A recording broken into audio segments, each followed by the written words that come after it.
사도행전 5장의 말씀을 보며 함께 우리가 은혜를 나누길 원하는데, 또 5장까지 어떻게 왔는지 지난주 사도행전 4장의 말씀을 살짝 우리가 들어가 보도록 하겠습니다. 베드로 요한은 솔로몬 행각에서 예수님의 부활에 대한 소식을 전했더니 누군가 싫어해요. 대제사장과 성전 맡은 자와 그리고 사두개인들이 싫어합니다. 그것 때문에 옥에 갇혀지게 되고, 그리고 공회 앞에 서게 됩니다. 그러나 그들의 몸이 갇혀져 있다 할지라도 부활의 소식은 많은 사람들에게 전파가 됩니다. 여러분, 대제사장과 성전 맡은 자 그리고 사두개인들은 이스라엘의 종교 지도자에 해당됩니다.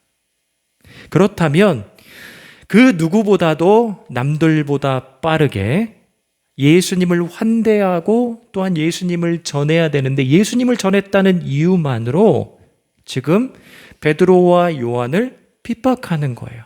반대되는 입장 가운데 서 있는 거죠. 오히려 예수님을 전해야 되는데 사람들로 하여금 예수님의 이름을 지우기에 급급한 모습.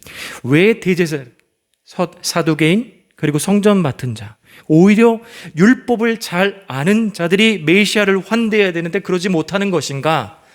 라고 우리가 말씀을 봤더니 하나님의 말씀이 그들 가운데 임하지 않았던 거예요.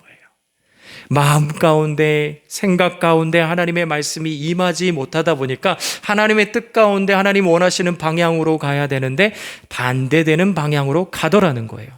여러분, 그렇기 때문에 이곳에서 선포되는 하나님 말씀, 우리가 또 따로 하나님의 말씀을 읽을 때, 경청할 때 하나님의 말씀이 내게, 특히 내 마음밭에, 내 고집 가운데 임할 수 있기를 우리가 은혜를 구해야 될 줄 믿습니다. 또한 우리는 예수님의 부활을 진실로 믿고 선포해야 되는데, 예수님의 부활은 세 가지 요건이 충족돼야 된다라고 이야기를 했어요. 그때 첫 번째가 직접적인 증거, 그리고 두 번째가 물적 증거, 그리고 세 번째가 정황적 증거가 있어야지만이 부활이 진실이다라고 말할 수 있는데, 예수님의 부활 앞에 이 세 가지 조건이 모두 다 합당하다라는 거예요. 직접적인 증거, 예수님의 제자들이 봤습니다. 그리고 500여 성도들이 예수님을 갈릴리 산에서 직접 봤어요. 물적 증거는 뭐죠? 그것은 바로 예수님의 빈 무덤이에요. 예수님의 무덤이 빈 무덤이에요. 그래서 그 누구도, 제자들 그 누구도 예수님의 빈 무덤 앞에 무덤을 숭배하는 사람은 아무도 없더라는 거예요. 그리고 세 번째로는 정황적 증거인데, 예수님의 부활 이후 제자들의 삶이 어떻게 바뀌었죠? 비실비실 되는 게 아니에요. 복음을 전하는데 두려워하는 것이 아닙니다. 오히려 더 담대하게 복음을 전합니다. 그리고 사람들이 예전의 전통을 지키지 않고 안식 후 첫날 예수님의 부활한 것을 기념하며 예배드리기 시작합니다. 예식은 어떻게 바뀌었죠? 성찬과 세례를 받으며 예식도 거행하더라는 거예요. 이런 정황, 이런 논리를 봤을 때 예수님의 부활은 확실히 있었다라고 우리가 말할 수 있는 거예요. 그리고 그것은 우리 삶 가운데서 같이 있는 것입니다. 사도행전 4장에 보게 되니까 대제사장들과 사두개인을 향하여 미련한 건축자들이여 라고 그렇게 베드로가 이야기를 하죠. 건축자가 돌의 가치를 알고 잘 그 가치를 알아서 돌을 써야 되는데 그 가치를 못 알아보고 버렸어요. 그 버린 돌이 바로 예수님입니다. 그 예수님은 우리의 모퉁이 돌이 되어 우리의 신앙의 집을 짓고 믿음의 집을 지어가는데 가장 결정적인 역할을 했다. 그렇기 때문에 그 가치를 우리가 알아야 된다. 그 가치 위에 진짜 우리의 신앙과 믿음이 세워져 갔을 때 세워져 가는 교회가 될 수 있다라는 말씀을, 4장의 말씀을 나눴는데 너무 더 궁금하지 않습니까? 집에 들어가셔서 유튜브를 찾아보시면 자세한 내용이 나와 있을 것입니다.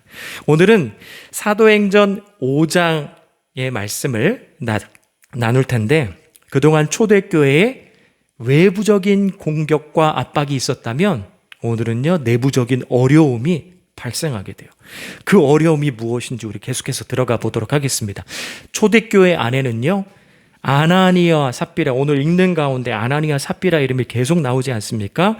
아나니아 삽비라라는 부부가 있어요. 아나니아가 남편이고 삽비라가 아내입니다. 이들도 초대교회 공동체 일원으로서 자신이 가지고 있었던 땅을 팔았어요. 그 앞에 바나바가 팔았던 것처럼 아나니아 삽비라도 팔았어요. 그리고 그것을 일부를 드려도 되고 전부를 드려도 되고 아니면 3분의 1을 드려도 되는 것은 자신들의 마음입니다. 자유입니다. 이것에 대해서 사도 베드로와 나머지 제자들이 강요하지 않습니다. 그런데 아나니아 삽비라는 일부를 드리면서 마치 전부를 드린 것처럼 베드로 앞에, 사도 앞에 가지고 옵니다. 그런데 그게 문제였던 거예요. 베드로는 성령을 통해서 이가 지금 우리를 속이고 있다라는 것에 대해서 알게 됩니다. 그러면서 4절에 베드로가 아나니아를 책망하지요. 어찌하여 이 일을 내 마음에 두었느냐? 사람에게 거짓말한 것이 아니요 하나님께로다. 그러면서 책망해요. 마치 일부를 드렸지만 전부를 드린 것처럼, 그래서 사람들에게 칭찬받고 싶은 그 마음 가운데 드렸어요. 근데 그 행동이 사람을 속인 것이 아니라, 베드로를 속인 것이 아니라 하나님을 속인 것이 되었단 말이에요. 그래서 아나니아는 그 자리에서 혼이 떠납니다. 젊은이들이 들어와서 그를 메고 나가 장사를 치르게 됩니다. 3시간이 흐르고 난 다음에 베드로 앞에 삽비라가 와요. 그리고 베드로가 삽비라에게 이야기를 합니다. 땅에 판 값이 이것뿐이냐? 그랬더니 삽비라 역시 뭔가 좀 분위기를 알고 뉘우치면서 그제서야 진실을 얘기해야 되는데 남편하고 똑같아요. 거짓을 말하는 거예요. 이게 전부입니다. 거짓을 말해서 삽비라 역시 아나니아가 그 자리에서 혼이 떠났던 것처럼 삽비라 역시 떠나게 됩니다. 그리고 나서 젊은 사람들이 동일하게 메고 나가 장사를 치르게 됩니다. 이 내용은, 이 사건은 온 교회에 퍼지기 시작했어요. 사람들이 하나님을 두려워했어요. 근데 우리가 오늘 보게 되면 두려워하더라, 크게 두려워하니라, 두렵다라는 단어만 등장을 하고 있지만 이 안에는요, 어떤 것도 있냐면 경외한다. 하나님이 두렵지만 우와, 하나님은 우리의 마음과 우리의 행동들을 다 아시는구나 하면서 크게 사람들이 경외하기도 하였다라는 거예요. 여러분, 이 사건을 통해서 우리가 생각해 볼 것이 있습니다. 첫 번째로는 무엇이냐면 아나니와 삽비라의 죄는 결코 가벼운 죄가 아니라는 거예요. 지금까지 초대교회에 걸어온 것을 보게 되면 1장에서는 하나님의 나라가 제자들에게 선포됩니다.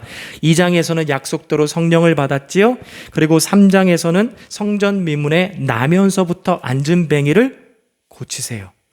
그리고 4장에서는 그 솔로몬 행각 가운데 사람들이 모여드니까 예수님의 부활에 대해서 강력하게 선포를 합니다. 지금까지는 초대교회가 성령의 인도하심으로 강력한 사역을 해왔어요. 그러다가 이제 5장에서는 아나니아와 삽비라에 관한 문제를 만나게 된 것이에요. 그런데 우리가 이 아나니아와 삽비라의 문제를 우리의 생각과 우리의 시선, 그 입장에서 접근을 하려다 보니까 죄의 심각성을 느끼지 못할 때가 종종 있는 것 같습니다. 가령 예를 들자면 창세기 3장에 보게 되면 아담과 하와가 에덴 동산 중앙에 있는 선악을 알게 하는 실과의 나무를 따먹어요. 근데 우리가 그냥 우리의 생각과 우리의 시선으로 그 말씀을 봤을 때 그 나무 그 실과를 따먹은 것에 대해서 뭐가 그렇게 큰 죄인가라고 우리가 쓱 하고 지나갈 수 있어요. 우리의 생각과 우리의 시선으로 바라보게 되면. 그런데 이거를요, 다시 한번 우리가 좀 바꿀 필요가 있어요. 그 의미를 정확히 알려면 어떤 거냐면, 여러분, 어떤 자녀가 우리들 말고요, 그리고 다른 데서도 말고, 아무튼 이건 가정이에요. 어떤 자녀가 부모에게 목에다가 흉기를 대면서 그러는 거예요. 엄마 아빠가 나한테 해준 게 도대체 뭐야?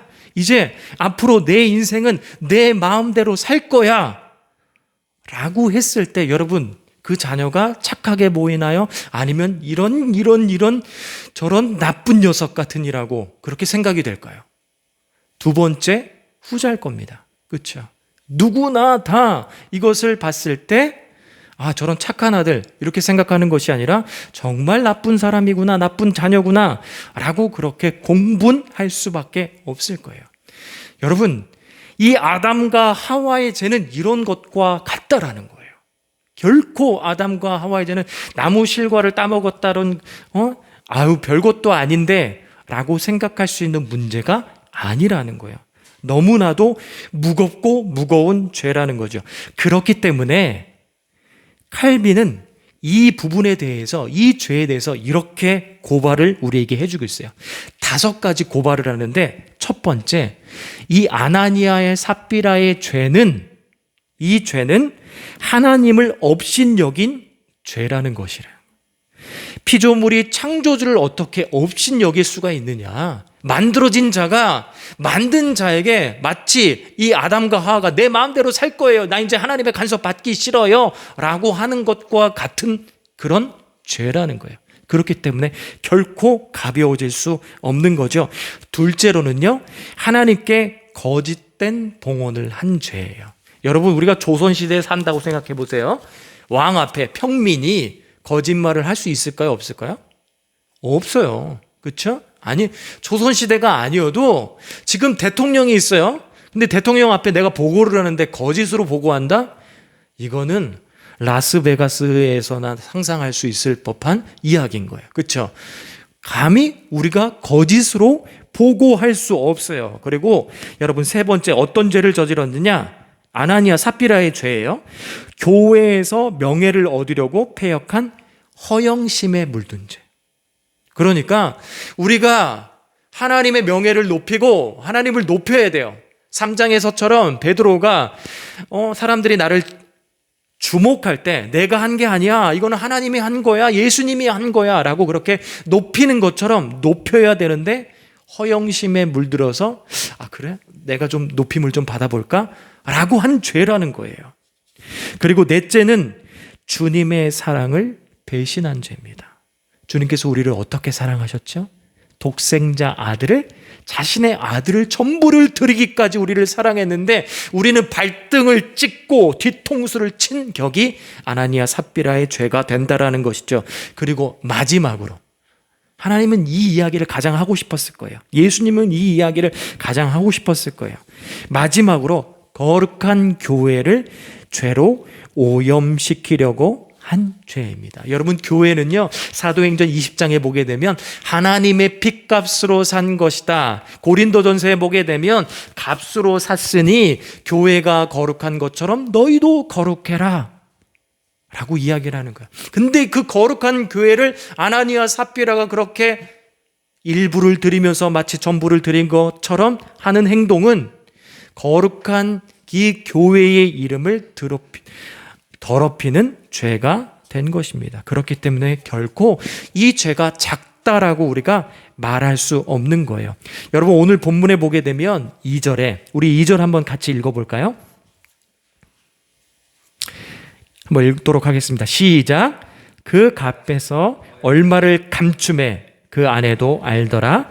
얼마만 가져다가 사도들의 발 앞에 두니. 여기서 보게 되면 감춤해라는 단어가 나와요. 근데 이 단어는요, 히브리어로, 아니 헬라어로 바꾸게 되면 동사 노스피조입니다. 이거는 모르셔도 돼요. 근데 아무튼 헬라어 단어를 노스피조라는 단어를 쓰고 있는데, 이 단어가 구약에 동일하게 어디에 등장하는 줄 아십니까? 바로 여호수아 7장 21절에 등장을 하는데, 거기서도 누가 감춰요? 누구냐면 바로 아간이 감춥니다. 여리고의 전쟁 가운데 하나님께서 분명히 뭐라고 이야기하냐면, 너희들 이스라엘 백성들 전쟁 중에 전리품을 아무도 취하지 말아라 하는데 아간이 탐심이 생겼어요. 이거 버릴 거면 내가 좀 가져도 되지 않을까? 하고 외투 한 벌을 챙깁니다. 그리고 은 200세겔을 챙겨요. 그리고 금 50세겔을 챙겨가지고 자기 장막 안에다가 다 숨겨. 아무도 못 봤지? 숨겨요. 근데 하나님은 다 보고 계세요. 그때 감출 때, 아간이 감출 때 그 단어를 동일하게 쓰고 있어요. 그러니까 아간의 죄가 아나니아 삽비라의 죄와 동일한 것이다라고 또한 말씀하고 있는 것이에요. 그렇다면 아간의 죄가 무엇인가? 아간의 죄는요, 여러분, 이스라엘 여호수아는요, 간단하게 말하자면 가나안 땅을 정복하는 거예요. 근데 이 가나안 땅을 정복하는 게 하나님 앞에 이스라엘 백성들 앞에 어떤 의미가 있느냐라고 했을 때 하나님께서는 아브라함에게 말씀하셨어요. 400년이 흐르고 4세대가 흐르고 난 다음에 가나안 땅으로 다시 돌아올 거야. 약속한 대로 너희들이 다시 돌아올 거야. 지금 하나님의 은혜가 이스라엘 백성들, 여호수아와 이스라엘 백성들에게 그 약속이 성취되는 가운데 있는 거예요. 성취되면 어떻게 되죠? 하나님의 영광이 온 세상에 드러나고 있는 거예요. 근데 그 전리품을 아간이 취함으로 인해서 하나님의 영광을 어떻게 해요? 자신이 가로채게 된 거예요. 지금 하나님의 그 약속이 이루어져야 되고 이 약속이 이루어지면서 하나님의 이름과 영광이 드러나야 되는데 그 약속이 넘어질 뻔했어. 그리고 그 영광이 넘어질 뻔했어.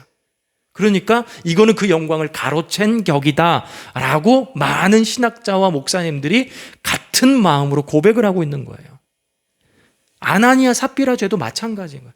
이 거룩한 교회, 앞으로 세워지는 이 초대교회를 통해서 하나님의 거룩한 교회의 영광이 드러나야 되는데 그 영광을 지금 아나니아 삽비라가 가로채버린 거예요. 내가 좀 주목을 받고 싶어. 하나님의 백성으로서 하나님께 영광을 돌리는 삶을 나아가는데 하나님보다는 내가 더 사람들한테 주목을 받고 싶어. 그런 모습이 되었다라는 거예요. 여러분, 만약에 우리가 또 가정을 해보자면 그 전리품을 취한 거에 대해서 인정해 주자고요. 인정을 해주면 어떻게 될까요? 아예 전리품, 그래, 아간을 죽이지 말고 아예 전리품 좀 취할 수 있지. 그래, 눈 감아주자. 그러면 사람들이 앞으로 있을 전쟁에서 뭐만 생각할까요? 하나라도 더 전리품을 취하려고 난리 날 거예요. 아, 이거 내 거야, 이거 내 거야, 이거 내 거야. 이러면서 사람들이 이 거룩한 전쟁이 하나님의 뜻 가운데 나타나야 되는데 그런 거는 온데간데 없고 전리품을 취하는데 급급한 모습. 그러니까 이방인들이 전쟁하는 것과 다를 것 없는 그런 영적 전쟁이 되지 않아 버리는 거예요. 않게 되는 거예요. 그러니까 아나니아 이 삽비라의 죄도 허용을 해주는 거예요. 허용을 해줘봐요. 그러면 어떻게 되는가? 여러분, 교회의 머리는 예수 그리스도예요. 그리고 우리는 그의 몸, 지체입니다. 그렇다면 우리의 삶이 거룩하고 우리의 삶이 정결하고 정직해야 되는데 그러지 못하는 거예요. 누구나 다 이제 막 인정을 해주는 거죠. 거짓을 인정을 해주기 시작해요. 그러면은 우리 이 안에 있는 성도들이 어떻게 될까요? 그냥 모양만 성도가 되는 거예요. 그러면서 디모데후서의 말씀 여러분 기억하시죠? 경건의 모양은 있는데 경건의 능력이 없더라. 제가 예전에 오늘도 사실은 사진을 한 장을 준비하려고 했는데 지도가 있어요. 한반도 지도가 있는데 막 점들이 막 있는데 특히 남한 위주의 점들이 막 찍혀 있는 거예요. 북한에는 없고. 그래서 나는 이게 빛인가 했어요. 근데 그 점들이 뭔지 아세요? 막 남한에는 빽빽해요. 제주도에도 빽빽하고. 근데 그 점이요, 뭘 찍어 놓은 거냐면 빛이 아니라 교회를 찍어 놓은 거래요. 근데 너무 안타깝더라고요. 저렇게 교회가 많은데 하나님의 능력이 나타나지 않더라는 거예요. 경건의 모양은 있는데 경건의 능력은 없다. 그렇기 때문에 이 초대교회가 세워지는 가운데 아나니아 삽비라의 죄에 대해서 강력하게 다룰 수밖에 없는 것입니다. 여러분 혹시 깨진 유리창의 이론을 들어보신 적이 있습니까? 이것은 미국의 범죄학자인 제임스 윌슨과 조지 켈링이 1982년 3월에 공동 발표한 내용이에요. 네? 어려운 거 아닙니다. 둘은 어떤 이론을 적용해서 실험을 했냐면 자동차 2대를 가지고 실험을 한 거예요. 골목에다 일주일 동안 갖다 놨는데 하나는 앞뚜껑 본인을 열어놓고 갖다 놨어요. 그리고 하나는 앞뚜껑을 열어놓고 유리창을 팍 깨서 갖다 놨어요. 일주일이 지나고 나서 첫 번째 자동차로 갔더니 자동차가 똑같아요. 하나도 부서진 데가 없고 그대로 있습니다. 근데 하나의 자동차는요, 완전히 폐차 직전까지 가게 된 거예요. 그러니까 깨진 유리창의 이론을 거기서 깨닫게 된 거죠. 아, 유리가 한번 깨지면 그냥 멈춰 있는 게 아니라 점점 갈라지듯이 사람의 심리 가운데 이게 깨진 것을 보니까 부시고 싶은 심리가 있구나라는 것을 발견하게 된 거예요. 여러분, 이 당시에는요, 뉴욕 지하철에는 엄청난 범죄들이 막 일어나고 있어요. 그래서 뉴욕 지하철을 타지 말아라라고 사람들 가운데 공공연하게 소문들이 퍼졌단 말이에요. 범죄가 난무했었어요. 그런데 이 범죄를 어떻게 하면 줄일 수 있을까? 이 이론을 갖다 적용한 거예요. 그래서 지하철의 낙서를 하나씩 지워가기 시작했어요. 음란하고 나쁜 낙서들에 대해서, 사람들을 욕하는 낙서들에 대해서 막 지우기 시작했습니다. 그랬더니 어떻게 되냐면 정말 눈에 보이게 범죄들이 하나씩 줄어들기 시작한 거예요. 여러분, 그렇기 때문에 서울역에도 보게 되면은 좀 약간 그렇게 좀 이렇게 구걸하는 사람들이 많잖아요. 그래서 막 화단도 갖다 놨고 또 그들에게, 그 사람들에게 음식도 제공하게 된 거예요. 좀 더 환경을 좋게 만들려고 하는 것처럼. 그랬더니 정말 범죄가 사라지게 되더라는 거예요. 여러분, 우리가 쓰레기를 버릴 때도 깨끗한데 버릴 수 있어요? 불편해요. 깨끗한데 뭔가 이렇게 버리려고 하면 괜히 사람들 눈치가, 버리면 안 되는데 눈치가 보여요. 근데 더러워져 있는데 버릴 때는요, 마음이 편해. 왜? 이미 더러워져 있으니까. 깨진 유리창의 이론. 여러분, 기억하십시오. 초대 교회는 이제 막 시작된 하나님의 거룩한 공동체예요. 그러니까 아나니아 삽비라의 죄로 인해서 초대 교회가, 교회의 유리가 깨질 뻔한 거예요. 그래서 하나님께서는 그 유리를 메꾸기 위해서 아나니아 삽비라의 죄에 대해서 그렇게 엄중하게 심각하게 다룬 거예요. 여러분, 우리의 생각과 시선으로 이 아나니아 삽비라의 죄를 바라보는 것이 아니라 하나님의 큰 그림 가운데 바라보는 은혜가 있기를 축복합니다. 여러분, 두 번째로는요, 죄는 우리를 거룩한 백성으로 살지 못하게 한다라는 거예요. 다시 한번 말씀드립니다. 죄는 우리를 거룩한 백성으로 살지 못하게 해요. 여러분, 아나니아의 이름의 뜻은 하나님의 은혜입니다. 삽비라의 뜻은 아름다움이에요. 하나님의 은혜를 삶 가운데서 누리고 싶었고 아름다운 성도의 모습이 되고 싶었어요. 정말 신앙 고백 가운데 이들도 그렇게 이름을 지었고, 그리고 자신이 가지고 있던 소유를 팔아다가 사람들의 그 배고픔을 달래주고 싶었어요. 초대교회는요, 초대교회의 구체적인 모습이 사도행전 2장과 4장에 나오게 되는데, 우리가 오늘 말씀 1절에 보게 되면 아나니아라 하는 그 말씀이 있고 그 위에 초대교회의 모습이 나오는데, 원래 헬라어로 보게 되면 그 중간에는요, 그러나가 있어요. 무슨 말이냐면 이 32절부터 11절까지는 연결되는 내용이라는 거예요. 이 단독으로만 보고되는 내용이 아니라 연결되는 내용이라는 거예요. 그러나, 한글로는 그러나가 없는 거죠. 헬라어로는 그러나가 등장을 하는데, 그러니까 이 초대교회 가운데 바나바가 땅을 팔았어요. 그래서 우리가 이 5장까지 오는 가운데 보게 되면 많은 사람들이 3,000명, 어느 날은 3,000명, 5,000명, 막 많은 사람들이 막 복음을 듣고 교회에 몰려요. 예수님 앞에 사람들이 많이 몰리니까 예수님께서 오병이어의 기적을 나타내면서 그들의 허기진 배를 달래주지 않았습니까? 그런 것과 같이 바나바도 많은 사람들이 몰리는데 이들을 먹여야 되잖아요. 근데 재정이 있어야 되잖아요. 근데 재정이 없어. 그래서 자신의 땅을 팔아가지고 그 재정을 메꾸는 거예요. 공동체의 재정으로 사용하기 시작하는 거예요. 그러면서 허기진 배를 달래기 시작하는데, 아나니아 삽비라도 그러고 싶었던 거예요. 이름대로 하나님의 은혜를 나누고, 그리고 아름다운 성도의 모습을 나누길 원했어요. 그런데 어느 순간 죄가 그 마음 가운데 들어온 거예요. 탐심의 마음이 들어온 거예요. 그러니까 원래는 자기 마음대로 할 수 있는 땅인데 그냥 일부만 드리면 되는데 마치 전부를 드린 것처럼 그렇게 속였다라는 거예요. 여러분, 우리가 죄 앞에 이 아나니와 삽비라처럼 무너지는 것이 아니라 당당하게 선포했으면 좋겠어요. 혹시 영화 베테랑 보신 적 있습니까? 착한 경찰이, 쉽게 설명할게요.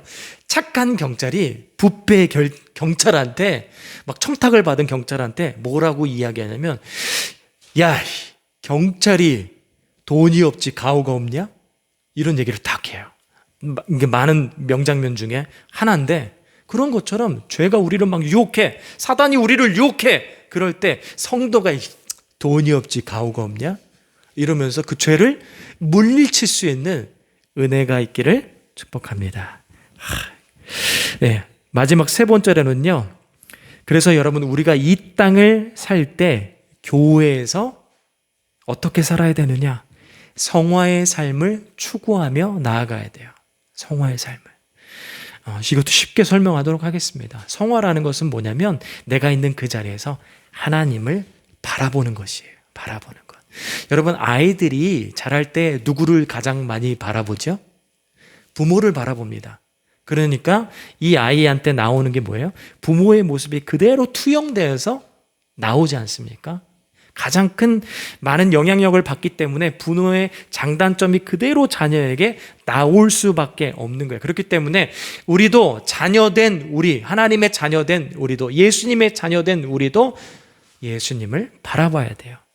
여러분, 여호수아 3장에 보게 되면 이스라엘이 시딤에서 요단으로 옮겨서 3일 동안 거기에서 유숙하고 요단강을 건너요.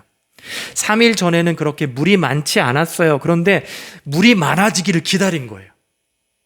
물이 많아지게 되면 원래 이 요단강은 남녀 성인이 그냥 건널 수 있을 만한, 쉽게 건널 수 있을 만한 강인데 물이 많아지게 되면 3m에서 4m 정도 많아진대요.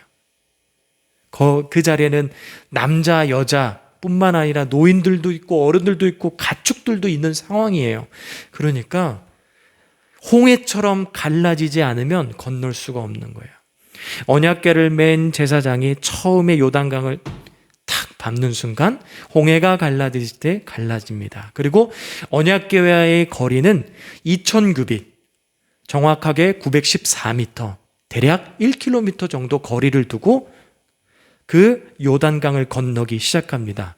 그 이유는 앞사람의 뒤통수를 보고 건너라는 것이 아니라 언약궤를 바라보며 하나님의 임재가 강력하게 있는 그 언약궤를 바라보며 건너라는 것이에요. 그리고 하나님께서는 그 요단강을 건너면서 이스라엘 백성들에게 말씀하고 싶었던 것이 있었어요. 물이 많아지게 하고 이 언약궤를 내세우면서 이 모든 것들을 직접 경험하면서 말씀코자 하는 것이 있었어요. 그것은 뭐냐면 너희들의 힘으로 요단강 건넌 거 아니야. 나의 능력으로 건넌 거야. 그리고 앞으로 전쟁할 거고 수많은 일이 있는데 그때 좌로나 우로나 치우치지 말고 나만 봐. 나만 봐. 다른 거에 이 안악 자손이 건장한 2m 막 되는 이 건장한 자손을 보면서 두려워하지 말고 그럴 때 두려울 때 더 나만 봐 라고 교육하고 싶었던 거예요. 여러분, 우리에게도 동일하게 하나님께서, 예수님께서 성령님을 통하여 말씀하십니다. 성화의 삶을 살아라. 나만 바라봐. 좌로나 우로나 치우치지 말고 두려워하지 말고 나만 보면서 걸어가. 성도가 돈이 없지 가오가 없냐? 그러면서 걸어가는 거예요. 여러분, 이 이야기만 하고 마치도록 하겠습니다. 여러분, 우리 인생에 있어 가장 안전한 길은요, 장애물이나 죄의 유혹이 없는 길이 아니에요. 우리에게 있어서 가장 안전한 길은 하나님과 함께 동행하는 길입니다. 여러분, 앞으로 우리가 2022년을 넘어서 우리 인생의 삶 가운데 하나님과 동행하는 삶, 안전한 삶으로 나아가는 저와 여러분이 되길 간절히 축복합니다. 말씀을 마치도록 하겠습니다.